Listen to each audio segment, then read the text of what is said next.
ব্যাংককে নরেন্দ্র মোদী এবং ডক্টর মোহাম্মদ ইউনূসের বৈঠক এবং সেই বৈঠকে ডক্টর মোহাম্মদ ইউনূস শেখ হাসিনাকে বাংলাদেশে ফেরত দেওয়ার ব্যাপারে যে অনুরোধ করেছেন, এটি বাংলাদেশ ভারত সম্পর্কের ক্ষেত্রে একটি নতুন অধ্যায়। দ্বিতীয়ত, শেখ হাসিনার বিষয়টি একেবারে সরাসরি নরেন্দ্র মোদীর মুখের উপর তুলে ধরা হবে বা বলা হবে, এটি ভারত যেমন কল্পনা করেনি, আমরাও তেমনি কল্পনা করিনি। আর আওয়ামী লীগ তো প্রশ্নই আসে না।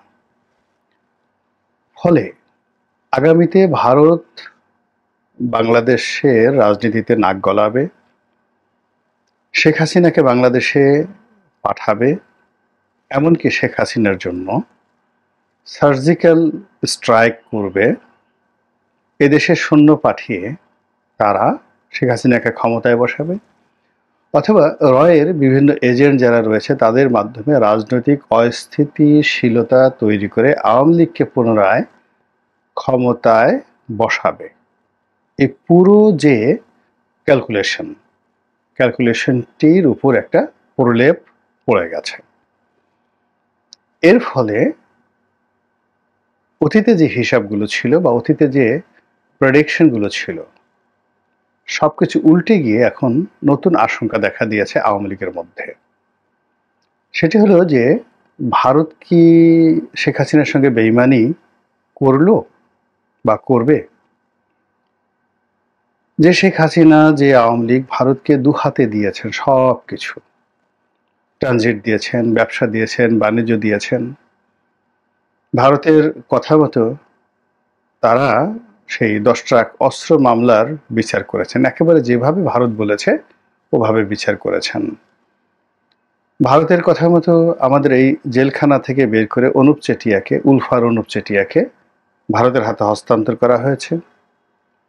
এবং যে সকল ভারতীয় জঙ্গি গোষ্ঠী বিএনপি জমানাতে বাংলাদেশের মধ্যে ঢোকার সাহস পেত এবং এখান থেকে চীনের সহযোগিতা নিয়ে ভারতে তৎপরতা চালাতে পারত, বিশেষ করে আসামের উলফা, তাদেরকে পরিপূর্ণভাবে নির্মূল করে ভারতের বন্ধুত্বের আশায় আওয়ামী লীগ সবকিছু করেছে।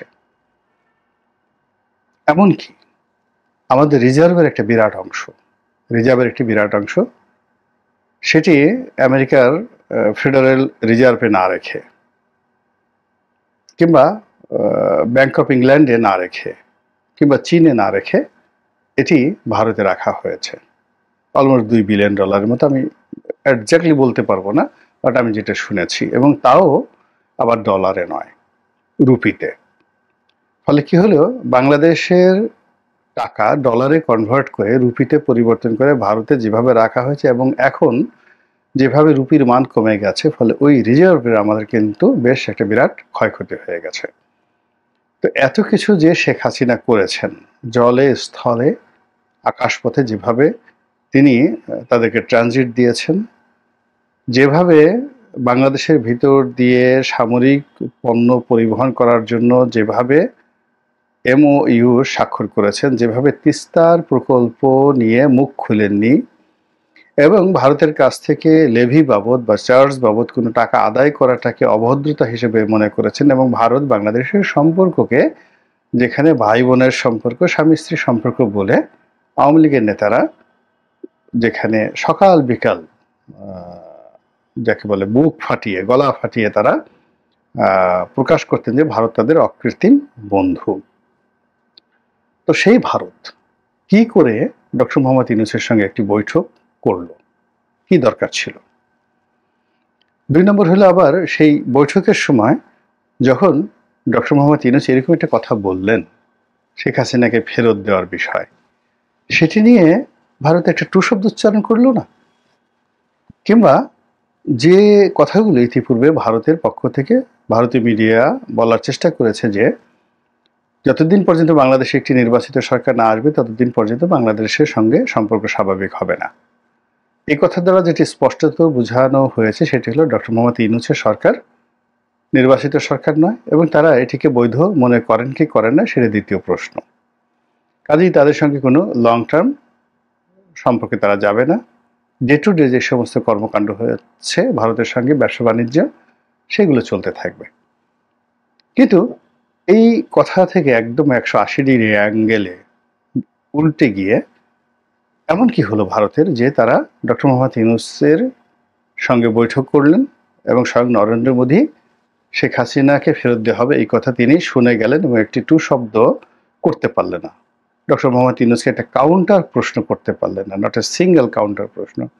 তিনি যে সকল কথাবার্তা বলেছেন, ভারতীয় পররাষ্ট্র সচিব মিস্টার বিক্রম মিশ্র তিনি যে সকল কথা বলেছেন, বা মিস্টার নরেন্দ্র মোদী তার টুইটে যে সকল কথা বলেছেন, এগুলো খুবই গতানুগতিক।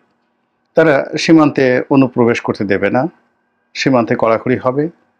তারপরে তারা বলেছেন যে বাংলাদেশের সংখ্যালঘু নির্যাতন যেটা হচ্ছে সেটা নিয়ে তারা খুবই উদ্বিগ্ন। তো বাংলাদেশে যদি সংখ্যালঘু নির্যাতন হয়ে থাকে সেটা নিয়ে তো আমরাও উদ্বিগ্ন, বাংলাদেশ উদ্বিগ্ন, ভারতের উদ্বিগ্ন হওয়ার কি আছে, আমেরিকার উদ্বিগ্ন, তারাও উদ্বিগ্ন। তো এগুলো খুব কমন কথাবার্তা, কিন্তু এই সকল কমন কথাবার্তার বাইরে একেবারে আনকমন কথাবার্তা হলো শেখ হাসিনাকে ফেরত চেয়েছেন ডক্টর মোহাম্মদ ইউনূস। ফলে কি হলো, আওয়ামী লীগের মধ্যে ভীষণ রকম হতাশা ছড়িয়ে পড়েছে, অস্থিরতা ছড়িয়ে পড়েছে, এবং সবাই বলার চেষ্টা করছেন যে ভারত আসলে কি শেখ হাসিনার সঙ্গে বেইমানি করেছে কিনা বা করবে কিনা। যদি সত্যিকার অর্থে ডক্টর মোহাম্মদ ইউনূসের হাতে শেখ হাসিনাকে প্রত্যাবর্তন করতে দেয়া হয় বা প্রত্যাবর্তন করা হয়, ও মাই গড, আওয়ামী লীগের জন্য একটা ডিজাস্টার হয়ে যাবে, ভীষণ রকম ডিজাস্টার হয়ে যাবে। আওয়ামী লীগের যারা ভারতে পালিয়ে আছেন, অনেক স্ত্রী পুত্র নিয়ে, অনেকে একাকী, অনেকে সারা ভারতে ছড়িয়ে আছেন, তাদের সবার মধ্যে কিয়ামতের আতঙ্ক শুরু হয়ে যাবে। ইতিমধ্যে আমাদের বাংলাদেশের বিভিন্ন সোশ্যাল মিডিয়াতে আমরা দেখতে পাচ্ছি বা কথাবার্তা শুনতে পাচ্ছি, সেটি হলো যে ভারতে এই অবৈধ আওয়ামী লীগ নেতাদেরকে ধরার জন্য একটা সাঁড়াশি অভিযান চালানো হবে। এটি সত্য মিথ্যা আমরা বলতে পারবো না, কিন্তু বাংলাদেশে এই ধরনের কথাবার্তা হচ্ছে। যেখানে ডক্টর মোহাম্মদ ইউনূসের সঙ্গে নরেন্দ্র মোদীর একটা বৈঠক হতে পারে আমরা বিশ্বাস করতে পারিনি, কিন্তু সেটা হয়েছে। তো সেক্ষেত্রে যদি বাংলাদেশে যারা পালিয়ে আছেন তাদের সবার বিরুদ্ধে মামলা আছে, মোকদ্দমা আছে, তাদের ব্যাপারে সরকার ফুটনোট পাঠায়, ভার্বাল নোট পাঠায় এবং ইন্টারপোলের মাধ্যমে রেড অ্যালার্ট জারি করে, ফলে তাদেরকে ধরার জন্য যদি ভারতীয় পুলিশ সেটি কার্যকর করে, তাহলে বোঝার চেষ্টা করেন যে কী অবস্থা তৈরি হয়ে যাবে। এর কারণ হলো ভারত তো সবার জন্য ঝুঁকি নিতে পারবে না। এখন ইন্টারন্যাশনাল রেড অ্যালার্ট দেওয়া হলো শেখ হাসিনার বিরুদ্ধে, বা যেটা বলা হয় যে ইন্টারপোল থেকে রেড অ্যালার্ট দেওয়া হলো শেখ হাসিনার বিরুদ্ধে, সেটা না হয় পলিটিক্যালি তারা আর্গুমেন্ট করলো, বার্গেনিং করলো, কিন্তু সাধারণ যে সকল ভারতীয় নাগরিকদের সঙ্গে মিশে আছে, বাংলাদেশি নাগরিক, আওয়ামী লীগ নাগরিক, তাদেরকে কিভাবে ডিফেন্ড করবে, তাদেরকে ডিফেন্ড করার জন্য তারা কি বলবে, এবং এটির সংখ্যা যদি হাজার হাজার হয় কিংবা লাখের মতো হয়, 1 লাখ লোককে ভারত কি করে ইন্টারপোলের যে রেড অ্যালার্ট, সেই রেড অ্যালার্ট থেকে তারা রক্ষা করবে। ফলে তাদেরকে লোক দেখানোর জন্য হলেও তাদেরকে এই সাঁড়াশি অভিযান চালাতে হবে, এবং সেটা যদি চলে এবং 1 লাখ পালিয়ে থাকা বা বাংলাদেশি আওয়ামী নেতাদের মধ্যে থেকে যদি মাত্র 4-5 জনকেও ধরা হয় এবং তাদেরকে সীমান্ত দিয়ে বাংলাদেশে পাঠানো হয়, বুঝতে পারেন যে বাংলাদেশে যারা পালিয়ে আছেন এবং ভারতে যারা পালিয়ে আছেন তাদের কী অবস্থা তৈরি হবে। ফলে কি হচ্ছে, আওয়ামী লীগ নেতাদের মধ্যে প্রচণ্ড রকম আতঙ্ক দেখা দিয়েছে, ভয় দেখা দিয়েছে, এবং সেই ভয়টা মিস্টার নরেন্দ্র মোদী এবং তার সরকার কিভাবে দূর করবেন সেটি এখন খুবই বিবেচ্য বিষয়। এবং সেটা যদি দূর করতে না পারেন, তাহলে বাংলাদেশের সঙ্গে আসলে ভারতের যে সম্পর্ক, এটি আওয়ামী লীগ যেভাবে গড়ে তুলেছে বা আওয়ামী লীগ যেটা দিয়েছে, ওটা আসলে অন্য কেউ দিতে পারবে না। সেটি বিএনপিও দিতে পারবে না, সামরিক শাসনও দিতে পারবে না, আর ডক্টর মোহাম্মদ ইউনূস তো পারবেনই না। তো কাজেই ভারত আওয়ামী লীগকে বাঁচিয়ে রাখার জন্য যে কি পদক্ষেপ নেন এবং কিভাবে রিভার্স করেন, এবং সেটাকে আবার মোকাবেলা করার জন্য ডক্টর মোহাম্মদ ইউনূস কি করেন, সেটা কিন্তু আমাদেরকে ভাবতে হবে। এর কারণ হলো এই রাজনৈতিক যে কূটচাল, চাণক্য নীতি, এই চাণক্য নীতির ফলে ভারতের যেভাবে খণ্ড বিখণ্ড হয়ে যাওয়ার সম্ভাবনা রয়েছে, বাংলাদেশের কিন্তু একই সম্ভাবনা রয়েছে। অনেক সময় বেশি যে সকল সাপুড়ে খুব বেশি খেলে, তারা কিন্তু সাপের কামড়েই মারা যায়। আওয়ামী লীগের সঙ্গে ভারত খেলেছে, ৭৩ সনে খেলেছে, ৭৪-এ খেলেছে, এমনকি মুক্তিযুদ্ধের সময় খেলেছে। স্পষ্টতই মুক্তিযুদ্ধের সময় ভারতের যারা দালাল ছিল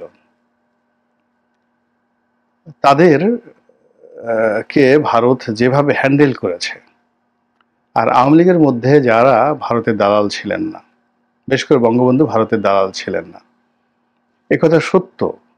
তিনি স্বাধীনতা চেয়েছেন, সার্বভৌমত্ব চেয়েছেন, অখণ্ড পাকিস্তানের প্রধানমন্ত্রী হতে চেয়েছেন, হোয়াট এভার ইজ বেটার, যেটা আগে আসে। কিন্তু তিনি ভারতের দালাল হবেন বা হতে চেয়েছেন, এটা সম্ভব নয়, বিশ্বাস করা সম্ভব নয়। এটি যারা রাজনৈতিক বিশ্লেষক, যারা ইতিহাস জানেন, তারা খুব ভালো করে জানেন যে বঙ্গবন্ধুর সঙ্গে আসলে দিল্লির কেমন সম্পর্ক ছিল আর পিন্ডির কেমন সম্পর্ক ছিল। তিনি অখণ্ড পাকিস্তান চেয়েছেন, শেষ সময়টা পর্যন্ত প্রাণান্তভাবে তিনি চেয়েছেন, এটা সত্য কথা। তারপর তিনি অখণ্ড পাকিস্তানের মধ্যে বাংলাদেশের মান মর্যাদা, স্বায়ত্ত শাসন এসব পরিপূর্ণভাবে তিনি চেয়েছেন, বাঙালির অধিকার চেয়েছেন। কিন্তু তিনি বিচ্ছিন্নতাবাদী হতে একেবারে চেয়েছেন, স্বাধীন চেয়েছেন। এটি যদি 25শে মার্চ ঘটনা না ঘটতো তাহলে এটি হতো না। 25শে মার্চে পাকিস্তানি কারণে মূলত 26শে মার্চ ঘটেছে, এটা বাস্তবতা, এটা কোনো অস্বীকার করার উপায় নাই। আর ভারত সেই আগরতলা ষড়যন্ত্র মামলা থেকে শুরু করে 1958 সন থেকে বাংলাদেশের বিরুদ্ধে যেভাবে লেগে আছে এবং যেভাবে আওয়ামী লীগের মধ্যে তাদের দালাল শ্রেণী তৈরি করে রেখেছিল, সেই দালালদের কারণে মুক্তিযুদ্ধের সময় মুজিব বাহিনী হয়েছে, সেই দালালদের কারণে জাসদ হয়েছে, সেই দালালদের কারণে খন্দকার মোশতাক তৈরি হয়েছে, সেই দালালদের কারণে বঙ্গবন্ধুর হত্যাকাণ্ড ঘটেছে। একই অবস্থা আওয়ামী লীগের ক্ষেত্রে হয়েছে 2014 থেকে।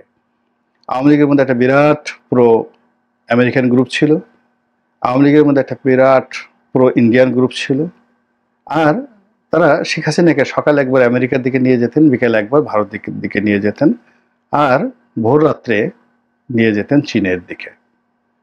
আর এই 3বার 3 ধরনের সিদ্ধান্ত নেওয়ার কারণে, প্রতিদিন 3 ধরনের মনোভাবের কারণে শেখ হাসিনা কোনো পক্ষের বিশ্বাস এবং আস্থা অর্জন করতে পারেননি।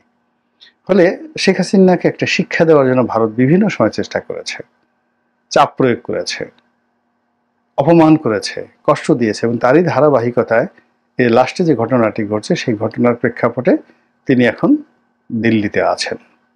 কাজেই দিল্লি যদি তাকে বাংলাদেশের হাতে তুলে দেয়, এটা অস্বাভাবিক কিছু নয়।